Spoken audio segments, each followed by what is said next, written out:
ನಮ್ಮ ಸಭಾಪತಿ ಅವರು ಸಭಾಪತಿ ಹತ್ರ ಇವರು ದಾಖಲೆಗಳನ್ನು ಕೊಟ್ಟು ದೂರು ಸಲ್ಲಿಸಲಿ, ಅವರು FSL ತನಿಖೆ ಮಾಡಲಿ.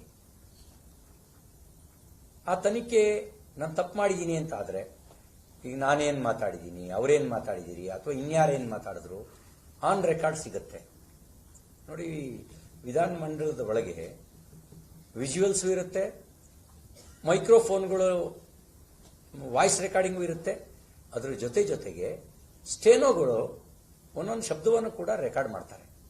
ಅನ್ಪಾರ್ಲಿಮೆಂಟರಿ ಇದ್ದದನ್ನ ಅವರು ಸಭಾಧ್ಯಕ್ಷರ ಗಮನಕ್ಕೆ ತಂದು ಅದನ್ನು ಕಡತದಿಂದ ತೆಗೆದುಹಾಕೋದು ಮತ್ತು ಅವಹೇಳನಕಾರಿಯಾಗಿ ಮಾತಾಡಿದ್ರೆ ಅವ್ರ ಮೇಲೆ ಕ್ರಮ ಕೈಗೊಳ್ಳುವಂತ ಅಧಿಕಾರ ಇರತಕ್ಕಂಥ ಸಭಾಧ್ಯಕ್ಷರಿಗೆ ವಿಧಾನ ಮಂಡಲದೊಳಗೆ ಕ್ರಿಮಿನಲ್ ಆಗಿ ನಡ್ಕೊಂಡಿದ್ರೆ ಕ್ರಮ ತೆಗೆದುಕೊಳ್ಳುವಂತೆ ಸಂಬಂಧಪಟ್ಟವರಿಗೆ ಸೂಚಿಸುವ ಅಧಿಕಾರ ಇರೋದು ಸಭಾಪತಿಗಳಿಗೆ. ಕಾನೂನು ಕೈ ತೆಗೆದುಕೊಳ್ಳುವ ಅಧಿಕಾರ ಅಥವಾ ಬೆದರಿಕೆ ಹಾಕುವಂತ ಅಧಿಕಾರ ಮಂತ್ರಿಗಳಿಗೆ ಕೊಟ್ಟಿಲ್ಲ, ಉಪಮುಖ್ಯಮಂತ್ರಿಗಳಿಗೆ ಕೊಟ್ಟಿಲ್ಲ. ನೀವು ವಿಜುವಲ್ಸ್ ನೋಡಿ, ನೀವು ಉಪಮುಖ್ಯಮಂತ್ರಿಗಳು ಮಾತಾಡಿರೋ ವಿಜುವಲ್ಸು, ಕೈ ತೋಳೇರಿಸಿರೋ ವಿಜುವಲ್ಸು ಇದೆಯೋ ಇಲ್ವೋ ನೋಡಿ.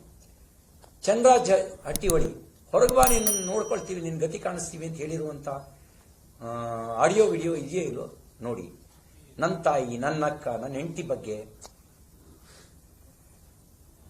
ಮಾತನಾಡಿದ ಅವರ ಆಡಿಯೋ ವಿಡಿಯೋ ಇದೆಯೋ ಇಲ್ಲೋ ಅಂತ ನೋಡಿ. ಇದ್ರ ಮೇಲೆ ನನ್ನ ತಪ್ಪಿಗೆ ನನಗೆ ಶಿಕ್ಷೆ ಆಗಲಿ, ಯಾರು ತಪ್ಪು ಮಾಡಿದ ಅವ್ರಿಗೆ ಶಿಕ್ಷೆ ಆಗಲಿ.